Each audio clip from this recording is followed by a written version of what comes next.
दोस्तों सोचो, अगर आप कोई सपना देख रहे हो और सुबह जब आपकी आंखें खुलें तो वो सपना फिर भी चलता रहे। तो आज हम फिर से हाजिर हैं ऐसी ही एक शानदार कहानी के साथ जिसका नाम है बियॉन्ड द ड्रीम। लेकिन उससे पहले अगर आपको हमारा ये काम पसंद आता है तो हमारे इस चैनल को सब्सक्राइब जल्द से जल्द कर लें ताकि आपसे ऐसी मूवीज कभी मिस ना हो। तो कहानी की शुरुआत में हमें मार्केट में एक औरत नजर आती है जो काफी परेशान है और तभी अचानक वो भरे बाजार में एक एक करके अपने कपड़े उतारना शुरू कर देती है। अब वहाँ सभी तमाशहीन लोग उसको ऐसे करते हुए देखने लगते हैं और उसका मजाक बनाते हुए उसकी फोटोज और वीडियोस लेने लगते हैं, लेकिन कोई उसकी मदद करने आगे नहीं आता। तभी अचानक भीड़ में से एक अनजान लड़की निकलकर उस औरत के बदन को ढक देती है। उसी समय भीड़ से ली नाम का लड़का वहां आता है और उस औरत को उसके नाम से बुलाता है। उसके बाद पुलिस और एम्बुलेंस आकर उस भीड़ को भगा देती है। अब एम्बुलेंस में बैठे ली ने देखा कि उस लड़की का स्कार्फ तो उसी के पास रह गया है। बात करें ली की तो वो प्राइमरी स्कूल में एक स्पोर्ट्स टीचर है। अब अगले दिन जब वो अपने अपार्टमेंट की लिफ्ट में होता है तो उसे वही लड़की फिर से नजर आती है, लेकिन इससे पहले ली ने कभी उसे यहाँ नहीं देखा था। ली बात करने में हिचकिचाता है और इतनी देर में वो लड़की लिफ्ट से निकल जाती है। घर आकर ली को फिर से वो स्कार्फ नजर आता है। वो तुरंत उसे देने उस लड़की के फ्लोर पर आ जाता है जहाँ वो लड़की उसे अपना नाम यान बताती है। अब रोज ली को यान मेट्रो में यहाँ वहाँ नजर आने लगती है, या यूं कहें कि ली खुद ही यान को ढूंढ लेता है। अब ऐसे ही दिन कटने लगते हैं। तभी एक दिन ली को यान मेट्रो में नजर आती है। वो मायूस होकर घर पहुंचता है।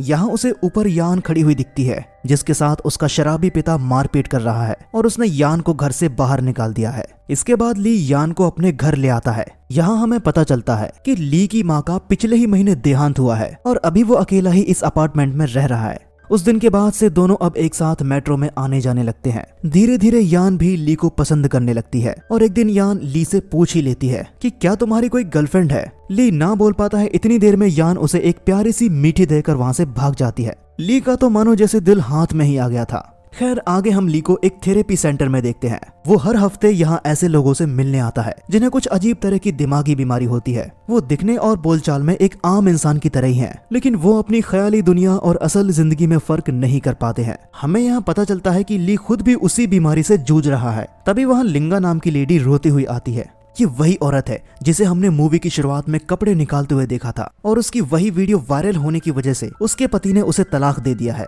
क्योंकि लिंगा की वजह से उसे काफी शर्मिंदगी उठानी पड़ी। खैर ली ने सोचा शायद वो अपने बारे में कभी यान को सच ना बता पाए, इसलिए उसने आज एक खत में सब कुछ लिख दिया जिसे वो आज यान को देने वाला था। लेकिन पूरा रास्ता निकल गया। वो घर पहुंच गए लेकिन वो यान को उसे नहीं दे पाया।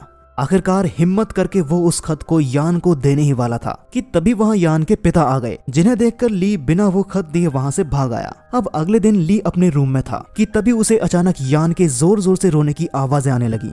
यान का पिता उसे बुरी तरह पीट रहा था क्योंकि वो नहीं चाहता था कि वो कभी भी ली से मिले। ली तुरंत भागता हुआ यान के अपार्टमेंट के बाहर आकर गेट को जोर जोर से पीटने लगता है। वो सभी से मदद की गुहार लगाने लगा कि जल्दी से कोई पुलिस को बुलाओ, नहीं तो यान का बाप उसे जान से मार देगा। तभी यान के घर का दरवाजा खुला। ली बोला इसमें यान की कोई गलती नहीं है, हम सच में एक दूसरे से प्यार करते हैं, उसे जाने दो। लेकिन यान के पिता ने उसकी एक न सुनी और उसे भी बुरी तरह पीटने लगा। ली को पिटते हुए देख वहाँ खड़े सभी लोग देखते रहते हैं। अब कुछ देर बाद सभी लोग अपने अपने घरों में वापस चले जाते हैं और तभी ली खुद को एक शीशे के सामने देखता है। अगले दिन ली स्टेशन पर यान का इंतजार करने लगता है। तभी यान ट्रेन से उतरकर ली को जोर से हक कर लेती है।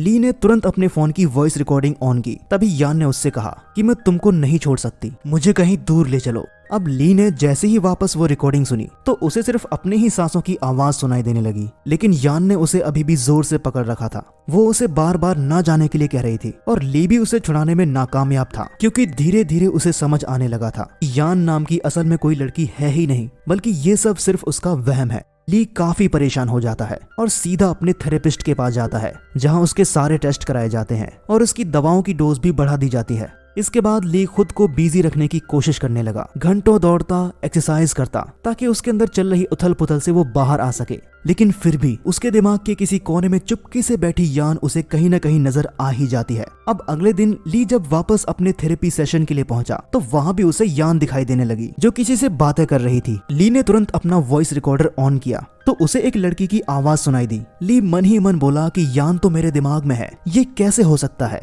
तभी ली ने पास बैठे आदमी से पूछा कि क्या सामने कोई कुछ बोल रहा है। उसने कहा वहाँ एक पीएचडी स्टूडेंट है जो हम जैसे लोगों पर रिसर्च करना चाहती है। ली फिर भी कुछ नहीं समझ पाता और शांत बैठ जाता है। सेशन खत्म होने के बाद वो जाने लगता है। तभी वो लड़की उसके पास आकर उससे कहती है कि मेरा नाम यिप है, तुम वही हो ना जिसने उस दिन मेरे साथ उस औरत की मदद की थी। ली ये सुनते ही घबरा गया और भागते हुए घर आकर उस स्कार्फ को चेक करने लगा जो अभी भी उसके पास ही था। वहीं हम यिप को देखते हैं जो एक ऐसी बीमारी पर रिसर्च कर रही है जहां मरीज को किसी काल्पनिक व्यक्ति से प्यार हो जाता है।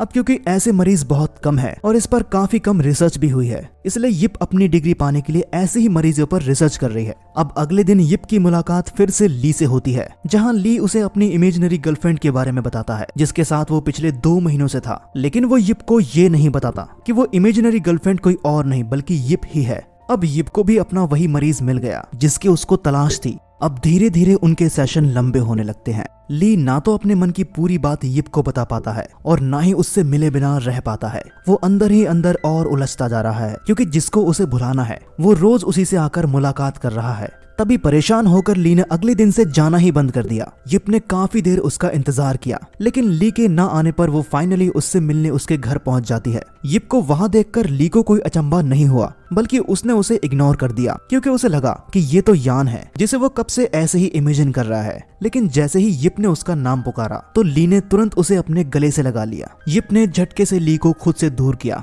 अब तक ली समझ चुका था कि ये यान नहीं बल्कि यिप ही है। ली ने घबराते हुए अपने घर का दरवाजा बंद किया और अंदर चला गया।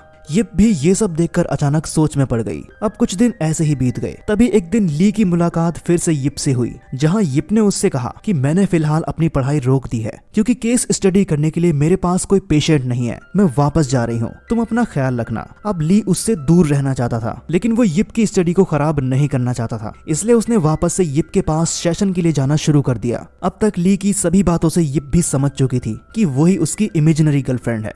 थेरेपी में कई सवालों को पूछने के बाद यिप को समझ आया कि ली की माँ ली से बहुत ज्यादा प्यार करती थी, जिनके जाने के बाद वो पूरी तरह से अकेला हो गया है। धीरे धीरे माँ से दूर होकर ली के दिमाग में ये बात बैठने लगी कि कोई और उसे माँ जितना प्यार नहीं कर सकता। अब अपनी माँ के प्यार के बारे में सोच सोचकर उसके दिमाग ने उसके सामने यान को लाकर खड़ा कर दिया और उसे मेंटली सेटिस्फेक्शन देने की कोशिश की। यिप ने ली से पूछा कि तुमको क्या देखकर यान से प्यार हुआ। ली ने कहा उस दिन जब यान ने लिंगा की मदद की तो मुझे लगा जैसे वो कोई एक फरिश्ता हो, वो सबको बचा सकती है, वो मुझे भी बचा सकती है। मैं भी तो बीमार हूँ, सिर्फ वही एक है जिसके साथ मैं सारी बातें शेयर कर पाता हूँ। जो कोई नहीं समझ सकता वो बिना कहीं यान समझ जाती है। पूरी दुनिया एक तरफ और मेरी यान एक तरफ। अब ली के मुंह से ऐसी बातें सुनकर यिप के मन में भी ली के लिए प्यार जागने लगता है। हो ना हो ली ये सब यिप से ही तो कह रहा था क्योंकि यिप ही उसके लिए यान है। अब अपनी स्टडी का हो या कुछ और, लेकिन यिप ने अपना घर बदल दिया और वो ली के साथ वैसे ही टाइम स्पेंड करने लगी जैसे ली यान के साथ किया करता था। वो दोनों एक साथ यहाँ वहाँ जाने लगे, दोनों एक साथ ट्रैवल करने लगे। जब भी ली को थोड़ा सा शक होता है वो अपना वॉइस रिकॉर्डर निकालकर सच जानने की कोशिश करने लगता है। अब ऐसे ही काफी समय बीत जाता है और फाइनली वो दिन आता है जब यिप का लाइव सेशन होने वाला है। मतलब अब तक जो भी रिसर्च यिप ने इस पर करी है वो सब कुछ बोर्डिंग मेंबर लाइव देखने वाले हैं। सेशन शुरू होते ही ली कहता है कि मैं हमेशा सपने में एक बकरे को देखता हूँ जो डरकर भागता रहता है और भागते भागते एक गड्ढे में जा गिरता है जो दरअसल किसी की कब्र है। साथ ही वहाँ कुछ लोग और भी हैं जो किसी की शादी में आए हुए हैं और वो सभी मिलकर बकरे पर पट्टी डालकर उसे दफन करने की कोशिश करते रहते हैं। इसके अलावा सपने में एक लड़का लड़की भी है जो बहुत खुश हैं क्योंकि उनकी शादी हो रही है। सब कुछ सुनने के बाद यिप कहती है कि एक शादी जो कब्र के सामने हो रही है, मतलब ये सब तुम्हारी माँ की यादों से कनेक्टेड है। वो ली को समझाती है कि गड्ढे में वो बकरा तुम हो जो डरा हुआ है और सोचता है कि उसको प्यार करने वाला कोई नहीं है। वो लड़का जिसकी शादी हो रही है वो भी कोई और नहीं बल्कि तुम ही हो। वो तुम्हारा एक परफेक्ट रूप है जो सबके साथ मिलकर उस डरे हुए बकरे को दफन करना चाहता है ताकि वो बाहर सभी के साथ खुश रह सके। लेकिन तुम्हें अगर इस सब से बाहर आना है तो तुम्हें खुद ही अपने आप उस गड्ढे से बाहर निकलना होगा, अपने डर से निकलना होगा और उस बकरे यानी खुद को स्वीकार करना होगा क्योंकि वो दोनों रूप तुम्हारे खुद के हैं। वहाँ इस सब को देखकर डॉक्टर फांग यिप से काफी इम्प्रेस्ड होते हुए बोली कि यिप तुम बहुत आगे जाओगी। लेकिन बात अब अलग भी है। ये पर्सनली ली की इस सब से बाहर निकलने में रोज मदद कर रही है। ली के लिए भी यिप एक दवा का काम कर रही है।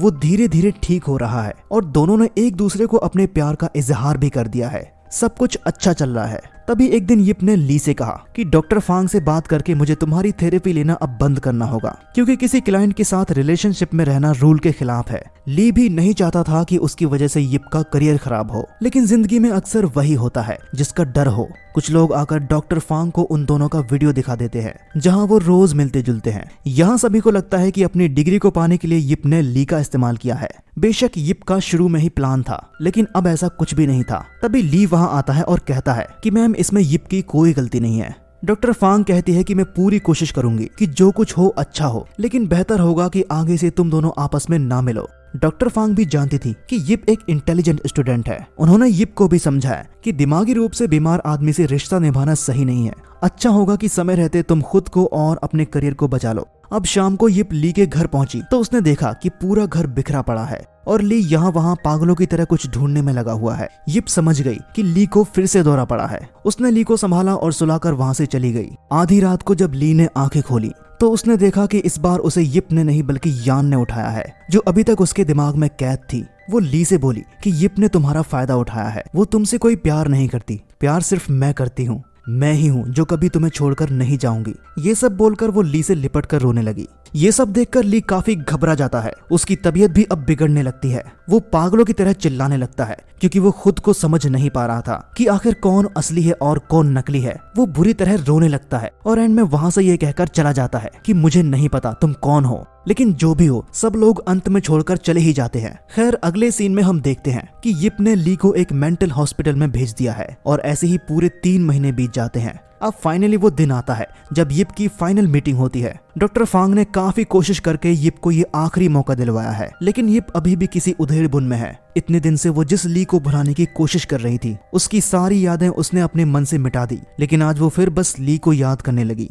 खैर, अब यहाँ से निकलकर यिप सीधा ली को ढूंढते हुए लाइब्रेरी पहुंची, क्योंकि ली अब हॉस्पिटल से डिस्चार्ज हो चुका है और अब यहीं काम करता है। यिप ने ली से कहा कि मैंने फैसला कर लिया है कि मैं अपनी पढ़ाई को यहीं छोड़ रही हूँ। मैं अब तुम्हारे साथ रहना चाहती हूँ। मैं अपने सपनों को तुम्हारे बिना पूरा नहीं कर सकती हूँ। ली कहता है कि तुम चाहो या ना चाहो, लेकिन मैं अपने सपनों से बाहर आना चाहता हूँ। ली अच्छे से जानता था कि उसे संभालने वाला कोई नहीं है, लेकिन यिप के फ्यूचर के लिए उसने खुद को पत्थर दिल बनाकर यिप को छोड़ दिया और वहाँ से चला गया। अगले सीन में हम देखते हैं कि एक बार फिर ली को सामने यिप नजर आती है, जिसने वही स्कार्फ पहने हुआ है और दोनों एक दूसरे को देखकर गले लग जाते हैं। लेकिन दोस्तों, इस बार ये यिप नहीं बल्कि यान थी जो सिर्फ उसके दिमाग में थी। ली आंखों में आंसू लिए हंसने लगा। उसने सोचा कि वो उस प्यार को नहीं पा सकता तो क्या हुआ, उस प्यार में डूबकर मर तो सकता है। और इसी इमोशनल सीन के साथ इस कहानी का यहीं दी एंड हो जाता है। दोस्तों, अगर आपको ये कहानी पसंद आई हो तो इसे लाइक करना ना भूलें और इसके बारे में अपनी राय हमें कमेंट करके जरूर बताएं। साथ ही इसे अपने दोस्तों के साथ शेयर जरूर करें और अगर नए हैं तो चैनल को सब्सक्राइब करके नोटिफिकेशन बेल को भी ऑन कर लें।